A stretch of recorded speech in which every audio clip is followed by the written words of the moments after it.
Hi, welcome. I am so excited to be doing this video today. Thank you all so much for your continued support and just sending all your wonderful comments that we've been getting over the months. We greatly appreciate you.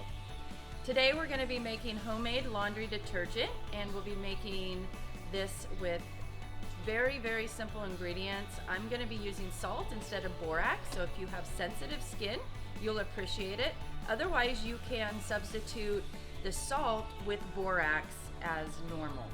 So I hope you enjoy this, and thank you for viewing.